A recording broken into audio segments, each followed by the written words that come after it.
بسم اللہ الرحمن الرحیم۔ السلام علیکم ورحمۃ اللہ وبرکاتہ۔ ایک بات میری کان کھول کر سن لیں کہ خودکشی حرام ہے۔ بجلی کا بل زیادہ آ جائے خودکشی، گھر میں غربت آ جائے خودکشی، کھانا نہیں ہے خودکشی۔ خودکشی حرام ہے، حرام ہے، حرام ہے۔ خودکشی کی سزا آپ صلی اللہ علیہ وسلم نے یہ بتائی ہے کہ وہ جہنم میں ہمیشہ ہمیشہ رہے گا اور اسی عذاب میں مبتلا رہے گا جس عمل کے ذریعہ اس نے خودکشی کی ہے۔ خودکشی کرنے والا دوزخ میں اپنے آپ کو مسلسل مارتا رہے گا اور تکلیف سے بار بار مرتا رہے گا۔ یار کیا ہوا ہے، اگر بجلی کا بل دینے کے پیسے آپ کے پاس نہیں ہیں تو بجلی کٹ جانے دیں۔ بجلی صرف نہ ہونے پر پاکستانی قوم اپنے آپ کو مار سکتی ہے، تو پھر یوں سمجھ لیں کہ دشمنوں کے لیے اس قوم کو ختم کر دینا نہایت ہی آسان ہے۔ تھوڑا برداشت کرنا سیکھیں، حالات سے مقابلہ کرنا سیکھیں۔ بجلی کٹ رہی ہے، کوئی ہمیں خنجر تو نہیں کھونپ رہا ہے نا، بجلی کٹ جانے دیں۔ کیا ہوتا ہے بجلی نہ ہونے سے؟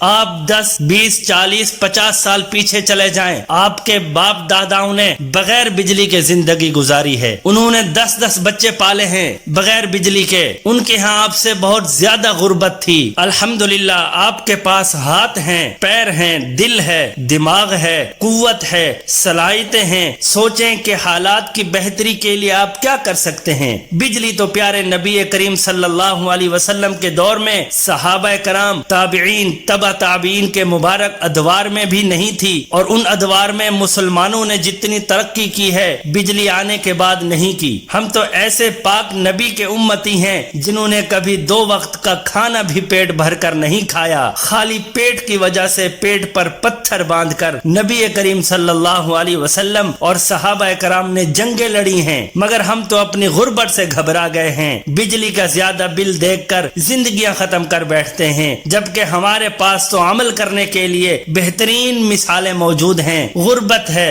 بہت غربت ہے، سمجھ نہیں آتا کہ کیا کریں، تو یاد کیجئے حضرت ہاجرہ علیہ السلام اور حضرت اسماعیل علیہ السلام کو ویران بیابان میں صرف ایک تنہا عورت اور اس کے ساتھ اس کا شیرخوار بچہ، دور دور تک کوئی انسان نہیں، انسان تو کیا کوئی تیسرا جاندار تک نہیں، پھر بھی خودکشی کرنے کا تو سوچا تک بھی نہیں، بھاگتی رہیں، دوڑتی رہیں، اللہ کو یاد کرتی رہیں، کوشش کرتی رہیں، پھر انتہائی درجہ کی کوششوں کے بعد معجزہ رونما ہوا اور بلکتے ہوئے اسماعیل علیہ السلام کے پیروں میں جبرائیل علیہ السلام کے پر مارنے سے زمزم کا چشمہ پھوٹ پڑا۔ تو اللہ تعالیٰ نے اس واقعہ کو ہمارے لیے قیامت تک نشانی بنا دیا ہے، اور اس واقعہ کے اندر ہم پاکستانیوں کے لیے تو سوچنے کے بہت سے پہلو موجود ہیں، اور وہ یہ ہیں کہ خود زندہ رہنے اور اولاد کو زندہ رکھنے کے لیے اللہ کو زبان اور دل کی گہرائی کے ساتھ پکارنا اور عملی طور پر بھی انتہائی جدوجہد بھاگ دوڑ کرنا نہایت ضروری ہے۔ رزق ہمارے ہاتھوں میں بیٹھے بٹھائے نہیں آ جاتا۔ جہاں پہلے کبھی تنے تنہا صرف ایک ماں، ایک شیرخوار بچہ اور تیسرا زمزم کا مبارک پانی تھا،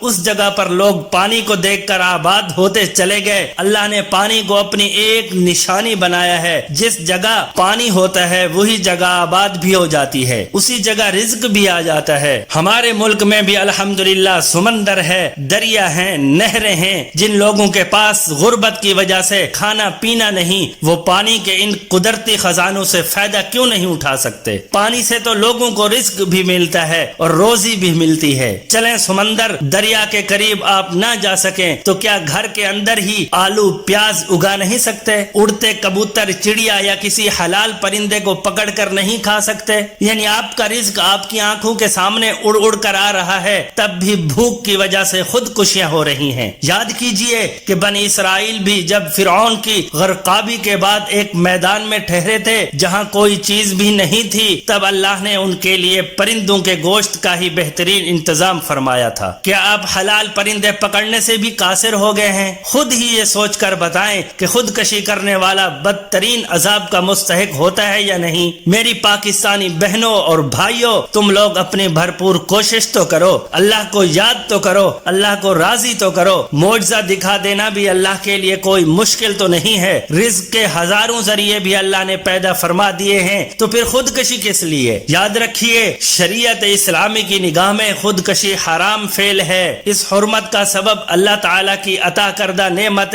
حیات کا کفران ہے۔ در حقیقت انسان کا مادی وجود اور زندگی کوئی کسبی شے نہیں جسے اس نے اپنی محنت سے کمایا ہو، اور نہ یہ اس کی ذاتی ملکیت ہے، بلکہ یہ خالصتاً اللہ تعالیٰ کی عطا کردہ نعمت ہے جو انسان کو امانتاً دی گئی ہے۔ یہ نعمت بقیہ تمام نعمتوں کے لیے اساس کی حیثیت رکھتی ہے، اسی لیے اسلام نے جسم و جان کے تحفظ کا حکم دیتے ہوئے تمام افراد معاشرہ کو اس امر کا پابند کیا ہے کہ وہ بہر صورت زندگی کی حفاظت کریں۔ زندگی کو درپیش خطرات کے تدارک پر مبنی تعلیمات دی ہیں تاکہ انسانی زندگی پوری حفاظت و توانائی کے ساتھ کار خانہ قدرت کے لیے کار آمد رہے۔ اسی لیے اسلام نے جہاں ایک بے گناہ انسان کا قتل پوری انسانیت کو موت کے گھاٹ اتارنے کے مترادف قرار دیا ہے، وہیں اپنی زندگی ختم کرنے کو بھی ہلاکت و بربادی کا بتایا ہے، جیسا کہ ارشاد ربانی ہے، اور اپنے ہی ہاتھوں خود کو ہلاکت میں نہ ڈالو اور صاحب احسان بنو، بے شک اللہ احسان والوں سے محبت فرماتا ہے۔ خودکشی کرنے والوں کے بارے میں سورۃ النساء میں اللہ تعالیٰ نے ارشاد فرمایا، اور اپنی جانوں کو مت ہلاک کرو، بے شک اللہ تم پر مہربان ہے، اور جو کوئی تعدی اور ظلم سے ایسا کرے گا تو ہم عنقریب اسے یعنی دوزخ کی آگ میں ڈال دیں گے، اور یہ ان پر بالکل آسان ہے۔ احادیث مبارکہ میں بھی خودکشی کرنے والوں کے لیے سخت وعیدیں سنائی گئی ہیں، جیسے حضرت ابو ہریرہ رضی اللہ تعالی عنہ سے روایت ہے کہ نبی اکرم صلی اللہ علیہ وسلم نے فرمایا، جس شخص نے خود کو پہاڑ سے گرا کر ہلاک کیا تو وہ دوزخ میں جائے گا، ہمیشہ اس میں گرتا رہے گا اور ہمیشہ ہمیشہ وہیں رہے گا۔ جس شخص نے زہر کھا کر اپنے آپ کو ختم کیا تو وہ زہر دوزخ میں بھی اس کے ہاتھ میں ہوگا جسے وہ دوزخ میں کھاتا ہوگا اور ہمیشہ ہمیشہ وہیں رہے گا۔ جس شخص نے اپنے آپ کو لوہے کے ہتھیار سے قتل کیا تو وہ ہتھیار اس کے ہاتھ میں ہوگا جسے وہ دوزخ کی آگ میں ہمیشہ اپنے پیٹ میں مارتا رہے گا اور ہمیشہ ہمیشہ وہیں رہے گا۔ مذکورہ بالا حدیث میں خلود فی النار یعنی دوزخ میں مستقل رہنا ایسی سزا ہے جو اہل سنت کے نزدیک کفار کے لیے ہی مختص ہے۔ اسی بنا پر بعض علماء نے خیال کیا ہے خودکشی کرنے والا دین اسلام سے خارج ہوتا ہے، اس لیے اس کے تجہیز و تکفین کی بھی مخالفت کی ہے، لیکن مذاہب اربعہ میں اس بات پر اتفاق ہے کہ خودکشی کرنے والا دین سے خارج نہیں ہوتا، اس لیے خودکشی کرنے والے کو غسل دیا جائے، اس کی نماز جنازہ ادا کی جائے اور اس کے لیے دعائے مغفرت بھی کی جائے۔ تاہم رسول اللہ صلی اللہ علیہ وسلم نے اس غیر شرعی عمل کی حوصلہ شکنی کرنے کی غرض سے خودکشی کرنے والے کی نماز جنازہ ادا کرنے سے انکار فرمایا۔ حضرت جابر بن سمرہ رضی اللہ تعالیٰ عنہ بیان کرتے ہیں کہ نبی اکرم صلی اللہ علیہ وسلم کے سامنے ایک شخص لایا گیا جس نے اپنے آپ کو ایک تیر سے ہلاک کر لیا تھا۔ آپ صلی اللہ علیہ وسلم نے اس کی نماز جنازہ نہیں پڑھی۔ نبی کریم صلی اللہ علیہ وسلم نے خودکشی کرنے والے کی نماز جنازہ میں شرکت نہیں فرمائی، مگر صحابہ کرام رضوان اللہ علیہم اجمعین کو اجازت دی کہ اس کی نماز جنازہ ادا کریں۔ دراصل آپ صلی اللہ علیہ وسلم کا یہ عمل خودکشی سے نفرت پر محمول ہے۔ فقہائے احناف کا موقف بھی یہی ہے کہ خودکشی کرنے والے کو غسل دے کر اس کی نماز جنازہ پڑھی جائے۔ علامہ محمد بن علی المعروف علاء الدین فرماتے ہیں، جس نے اپنے آپ کو قتل کر دیا اگرچہ جان بوجھ کر ہو اسے غسل دیا جائے اور اس کی نماز جنازہ بھی پڑھی جائے، اور اسی پر فتوی ہے۔ خدارا